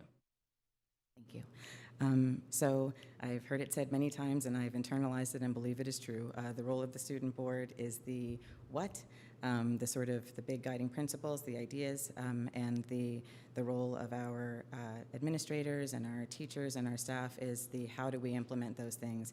And it's a good thing, because these are people who have years, decades of experience gathering the wisdom, learning, trying things out in real time. And so it's important as a board member to have the humility to understand that this is a role that we occupy for a short period of time. It's a very important role, but we're very lucky to be paired with people who are bringing a lot of knowledge to the table here, and can sort of take the ideas and the principles that we outline here and sort of run with them and implement them. An example of a time when I disagreed with a group decision would be while we were on the board, and there were cuts that had to be made, and it was very difficult, and it is extremely difficult. We have to do a lot with a little, and you can have all the great ideas that you want, but we can only do what we can do, and that's a difficult thing in and of itself. But there were cuts that were proposed in a sort of full, this is what we need to do, and today's the last day, and so we need to move forward with this, or else everything will fall apart. And that was really hard, and because I didn't agree with the way that it was all put forth, but at the same time, I respected the administrators and the district staff and all of the thinking that went into these cuts. I know it's difficult, and I respect that seat, and I respect what it means to be there and how we need to treat each other. And so I communicated that I was unhappy with the way that things were going down, and that if this happened in the future, hopefully it wouldn't be happening in the future, but that if it did, we would need to follow a different sort of process and need to get people's opinions in place and kind of workshop things more. But at the end of the day, that I support the district and that we needed to move forward. I didn't lose my temper. There was no sort of, negative back talking. Once the decision is made, the decision is made, and we have to move forward and do our best with it. Thank you. And now Vice President Mahoney. Thanks for coming out tonight. As a board member, you would need to communicate clearly and listen thoughtfully to a wide range of stakeholders. Can you share an example of how you have successfully explained a complex issue or navigated a challenging conversation with people who held different views? Thank you. When I read this question, it made me think about talking to people about issues of privilege and racism and those sort of things. And I think that, which I've done a great deal from this seat, from in my own family, in work and different discussions that I've led and groups that I've led.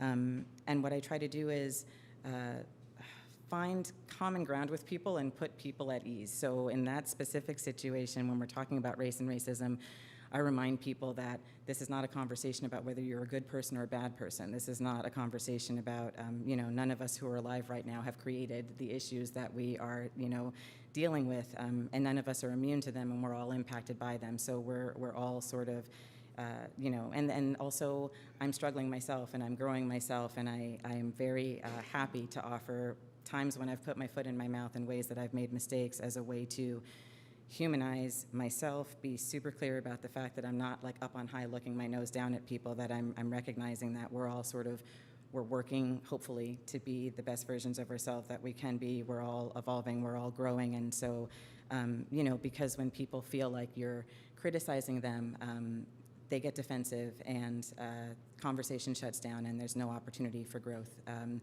And there's no ability to collaborate and move forward. And with any complicated issue, which most issues, if not all of them, are actually complicated, few things are actually simple, it's really important to have that common ground and to make people feel like you understand where they're coming from and like we're all working on this problem together. Thank you. And last question.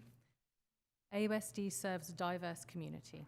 How would you ensure that equity, inclusion, and representation guide your decisions as a trustee? And how would you use your role to uplift marginalized voices and balance competing needs across schools? Thank you. Really, one of the most, and when we talk about equity, we talk about giving our students what they need, not trying to give every student the same things, because we all don't need the same things. We're all not coming to the table with the same resources, with the same background, abilities, et cetera. So when we talk about equity and about giving people what they need, I think one of the most important things is to be humble enough to recognize that we don't know everything, and even if you don't know what you don't know, at least knowing that there's a bunch of stuff that you don't know is a good starting point. One of the things that I really appreciated and learned from so much was being able to be a member of the disability, the special education committee. I don't know if that exists anymore, but when it existed. It was just a great opportunity to learn about an area of issues that I really hadn't had much exposure to. And one of the great privileges of being in that seat is having a microphone. And so when one of the great things about being in the role is that people would come to me and say, there's not enough, language translation on the website, or there aren't enough access to these sort of services, or this is an issue, and you're actually someone who gets to have a microphone under you, either like literally or kind of figuratively, and people will listen to you, and it's a great privilege, and it's a great responsibility. And so, really making clear to people, especially in our underrepresented groups, especially in groups that haven't had a seat at the table historically or currently, making clear to those people that we want to know what they think. We're soliciting their opinions. We're trying to do things better. We understand that everything that we're doing is not, the best way to be doing it, that we're open to that, is incredibly important. It's a big part of what my service was like on the board. One of the ideas that I heard someone talk about at a conference and I was super excited about was parent ambassadors, where members of, like groups that haven't been represented could, have special people put in place whose role it is to actually really be liaisons with the district staff and with their communities. And so I think we've improved during the time that I've been a more active member of the district, but we can always do a better job of soliciting those opinions, and it's really important. We can't do a good job for our students without it. Thank you so much. And those are all of our questions. And now we will have you take a seat in the lobby with the other candidates, and we will just have a chance to tally up all of our scores, and then we'll call you back in. Thank you so much.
President Hopwood, do we want all the candidates to come back in for this part? Yeah, and we're just waiting for one board member to return. Oh, sure. Thank you.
Okay, are we ready? We're going to invite the candidates back in.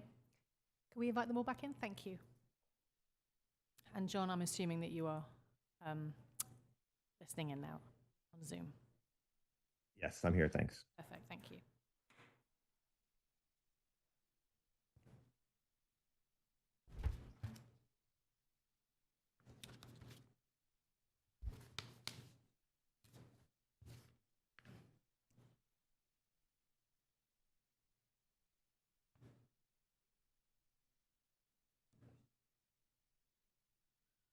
Great, thanks everyone for your patience.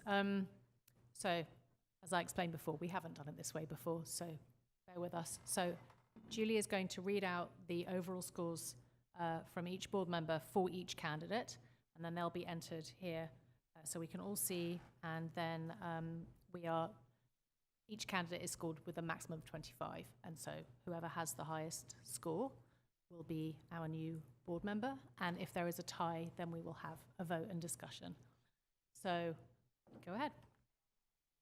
Okay, candidate number 1 is John Destin. Becky Hopwood, 23.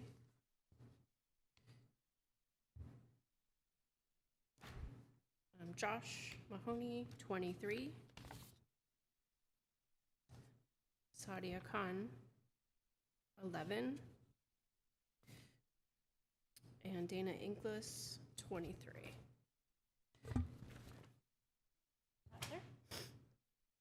Next, we have candidate 2, David McKinney.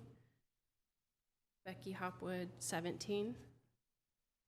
Josh Mahoney, 18. Sadia Khan, 21. And Dana Inglis, 18.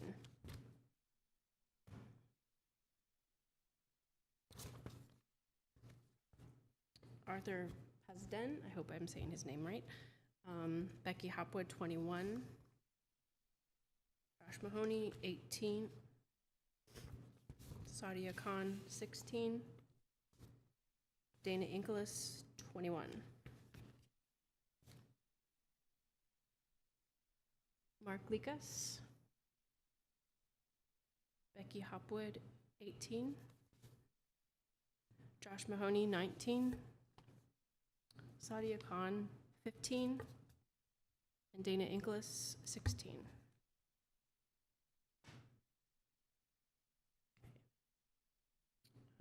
John Leikinger, Sorry if I'm saying your name wrong.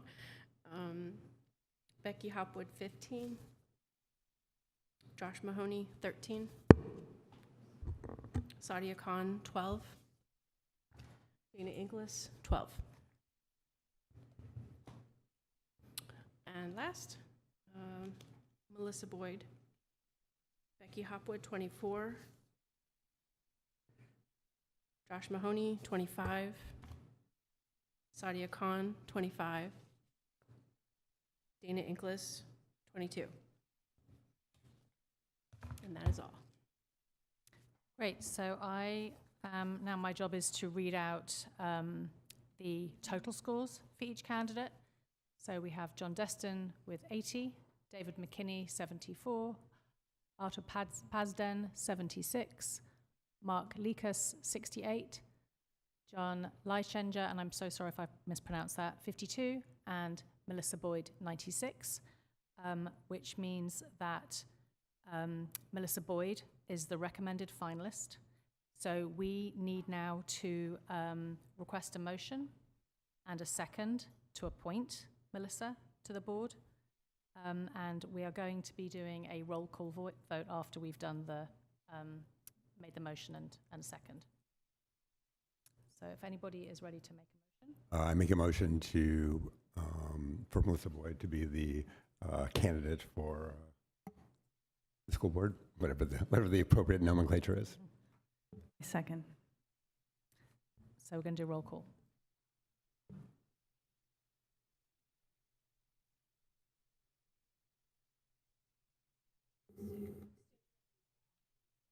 Sorry, student trustees get an advisory vote. So student trustee Chodak, Yes. student trustee Shepard, Yes. trustee Inglis, Yes. trustee Khan, Yes. vice president Mahoney, Yep. president Hopwood. Yes. Thank you.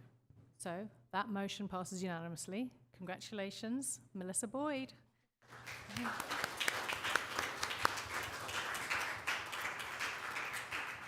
Now, thank you all so much for being here. Thank you for everybody who put themselves forward. That's huge. It really is. And just to remind you all that in a year, we have a school board election. We will have 3 4-year terms and 1 2-year term. So there'll be 4 positions on the ballot next November. And I would highly encourage you all to consider doing it again. It's probably not as excruciating as this probably was, actually, for an election. But again, I so appreciate, and I know we all do, the time you've taken and the preparation, to put yourselves forward. So thank you so much.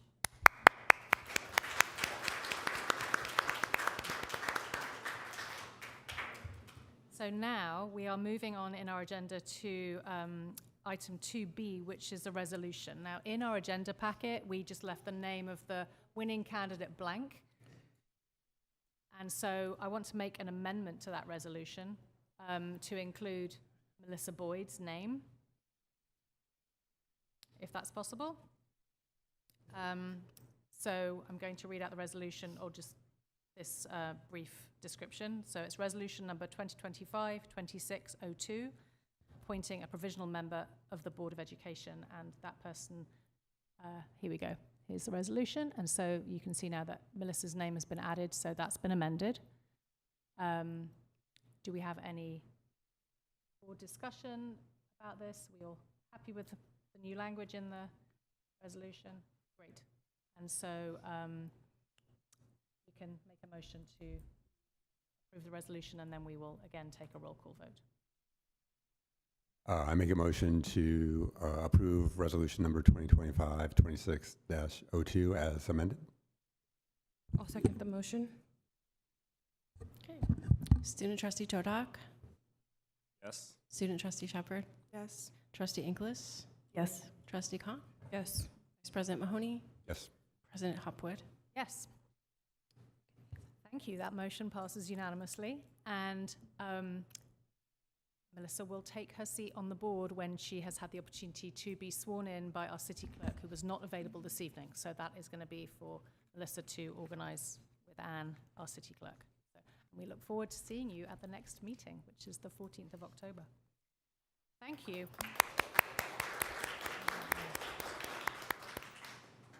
So we are now going to move to item C under review and action, which is our unaudited actuals financial report, and we'll have Linda Wu presenting that. Thank you.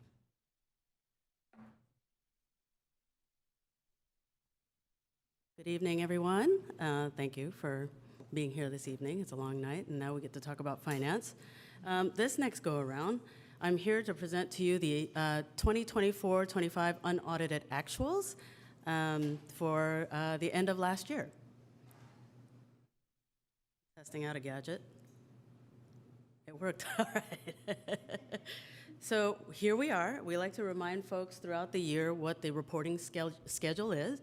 And we are almost at September 15th. This is actually due to the county, September 15th, and just wanted to reshare that out with you all. So maybe not like 100%. Can you guys see it okay? Thank you, Eric. So last time we were here, we basically just kind of like reminded everybody what a budget is. It's a plan that basically helps you to make some decisions on how you want to take the course throughout the year on revenue and expenditures for the district. And now we are on that last bubble where we get to talk about how we spent all of our funds. It's called unaudited actuals because we will actually go through a formal auditing process after this. But for the most part, we're basically talking about how we spent our funds last fiscal year.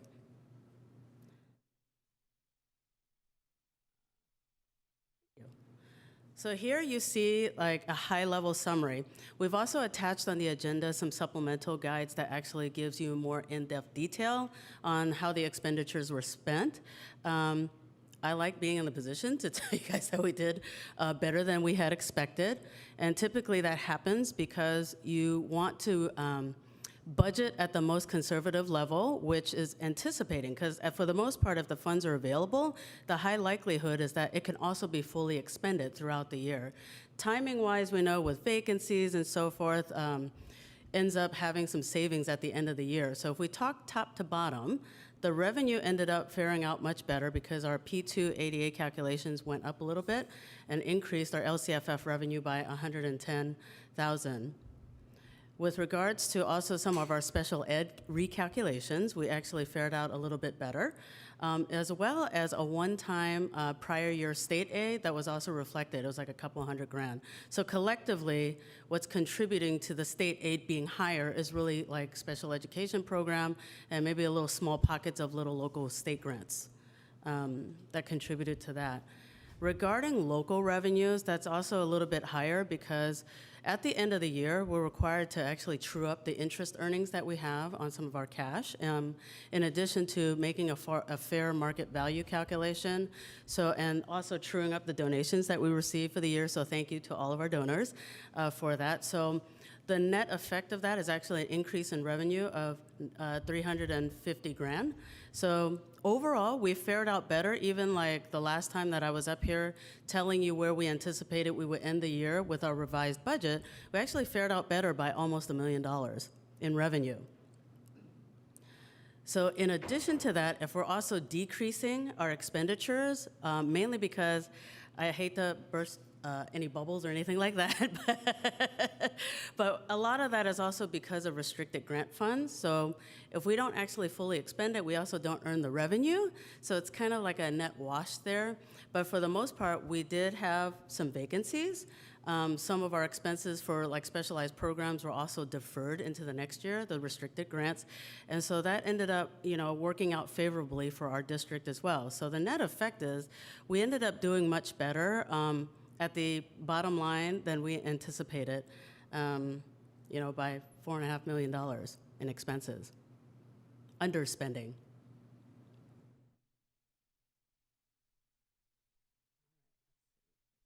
Okay, so as I mentioned, I like to remind folks that in that bucket with the money that falls out, there is an unrestricted revenue piece, there's a restricted revenue piece. Anytime that you need funds to set aside for a rainy day must come from unrestricted because your restricted funds are basically designated to be expended for specialized programs. An example of that, of course, is like our expanded learning You know, if we don't fully actually expend out and contract out or provide the services or have the enrollment that justifies basically utilizing all those funds, we would defer it to programming in the new fiscal year. So ultimately, whatever's left over comes into the current fiscal year, FY26. This gets a little bit busier, but as I kind of mentioned a little bit earlier already, I jumped the gun. I love talking about setting aside funds for a rainy day. It has to come from the unrestricted column side, right? So you could see here that, you know, total revenues for unrestricted was 37 million. We spent a little bit less. It was 37.5. We spent 37.2. So we're actually adding about 311,000 more to our reserve balance.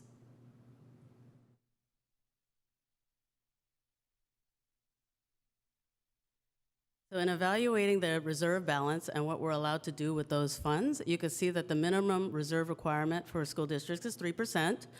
I'd like to draw your attention to the top yellow arrow, the top yellow arrow there.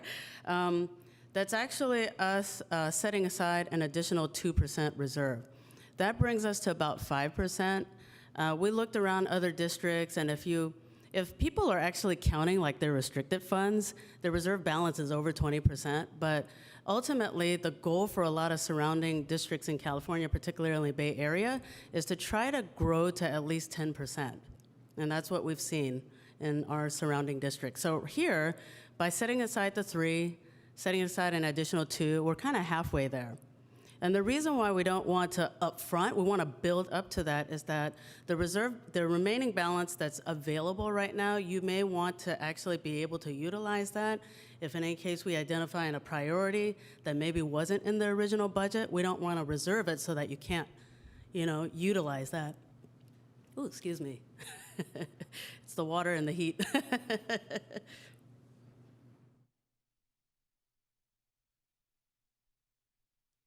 So while the state mandates the minimum reserve of 3%, like I mentioned, we're trying to achieve the 10%. So we've set that aside, we illustrate it.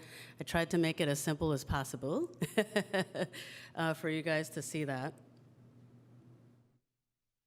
The economic outlook is still kind of uncertain right now too.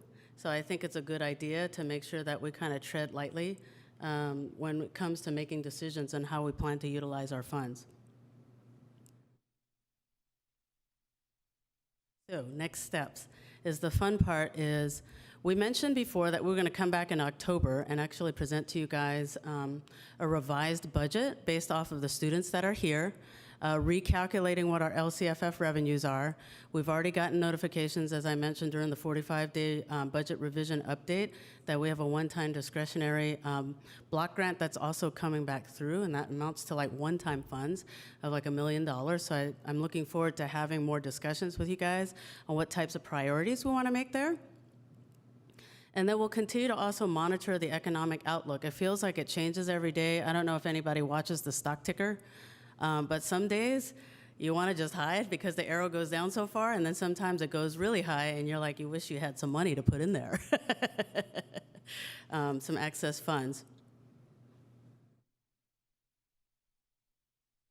Are there any questions?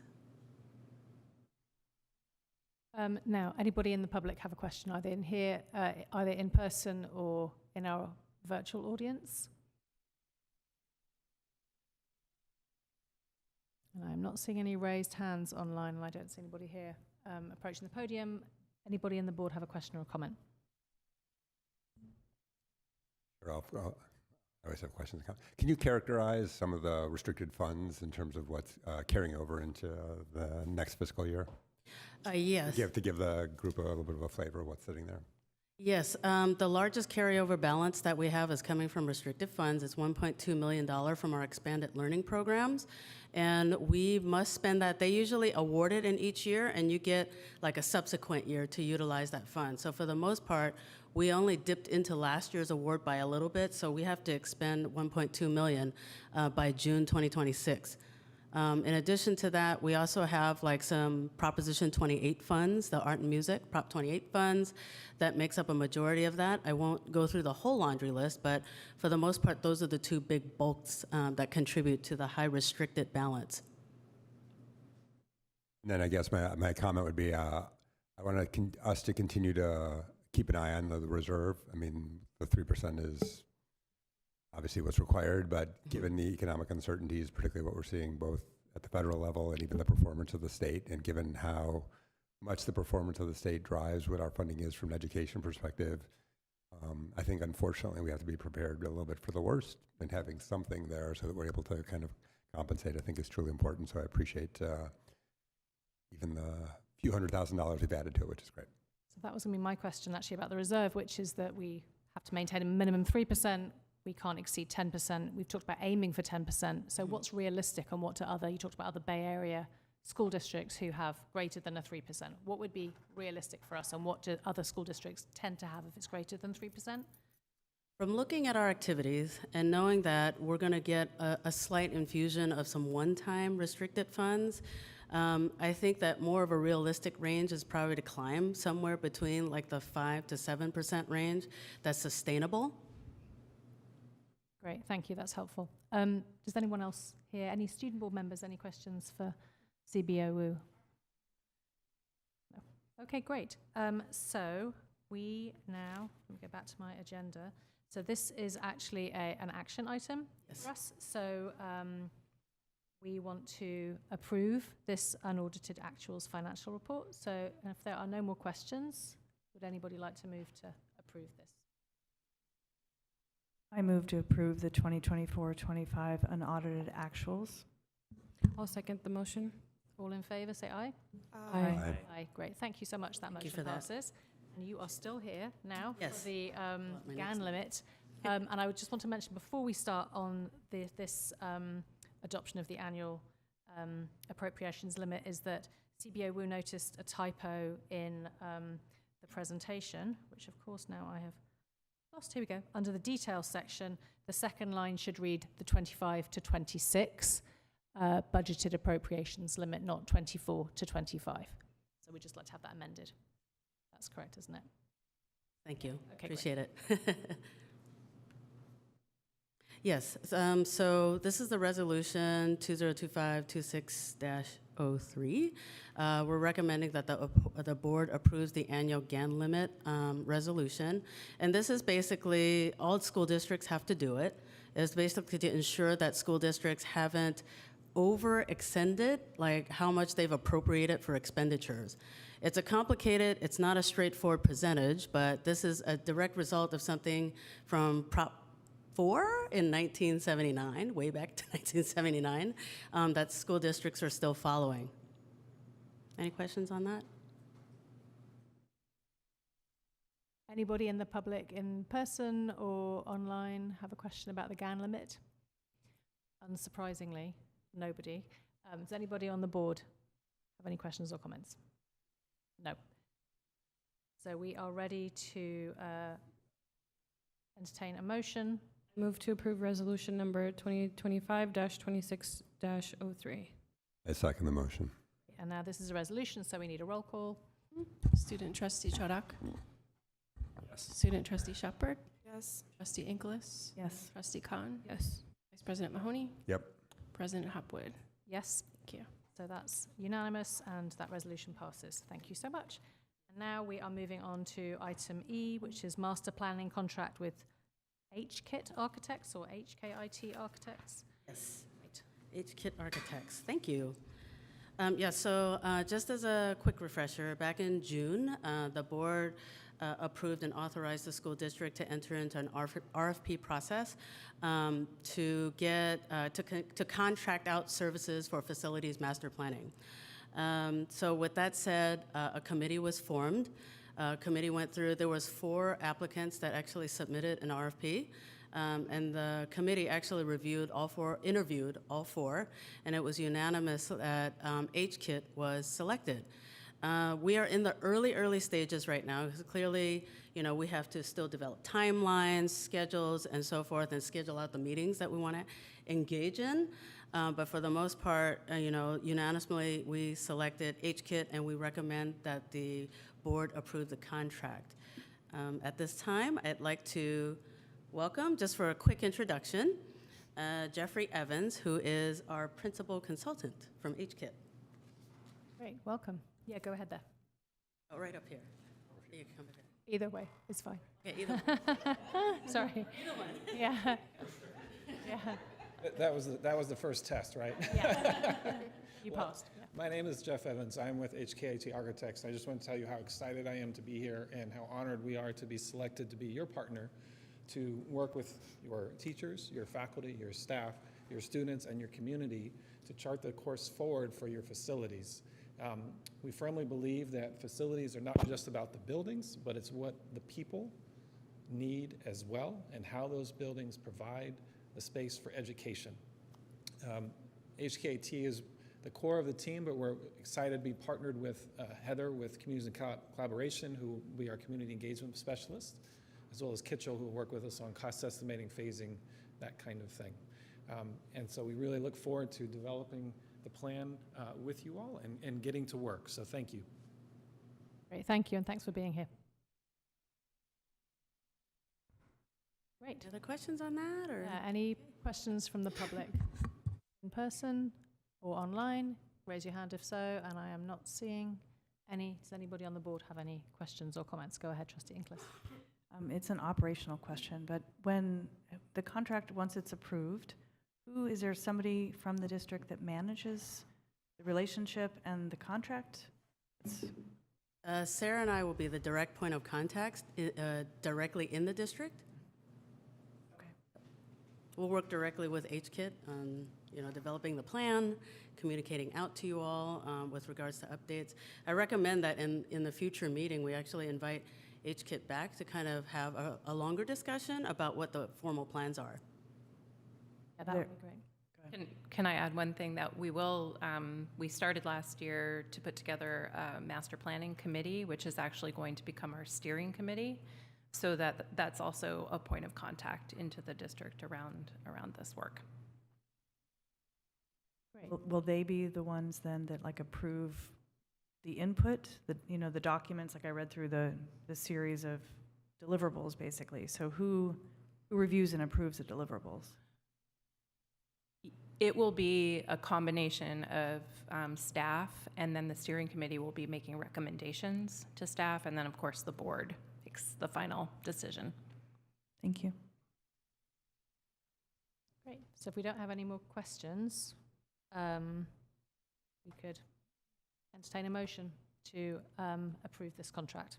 I move to approve the master planning contract with HKIT Architects. I second. All in favor? Aye. Aye. Great. So that motion also passed unanimously. Thank you. Thank you. Great. So we are moving on now to item 3, approval of the consent calendar. Does anyone have anything that they want to discuss or pull from the consent calendar? Anybody in public or online? Not seeing anyone. Anyone on the board? Are we happy with it? I move to approve the consent calendar. I'll second the motion. All in favor? Aye. So the consent calendar passes as it is. Thank you. And now moving on to item 4, which is future board meetings and agenda planning. Is there anything that people want to see on a future agenda? I mean, we just mentioned once we start down in the planning process and start to have some stuff there, I definitely want to get those deliverables in front of the board. That would be great. Yep. Anyone else? Student board members, anything you'd like to see on a future regular board meeting agenda? Good for now? Great. Okay. So we will close that item and move on. We are not doing superintendent or board member reports tonight because obviously it's a special meeting. So we are going to adjourn this open session meeting. It's 8:25. We are, oh yeah, we will, yeah. We're going to adjourn to closed session. So we will address the following items: anticipated litigation. That's the only one. And does anyone have any comment from the public on any of our closed session items? So I'm not seeing any. So we will adjourn to closed session. It's 8:25, and we will reconvene back here in open session afterwards to report out if any action was taken. So thank you all so much.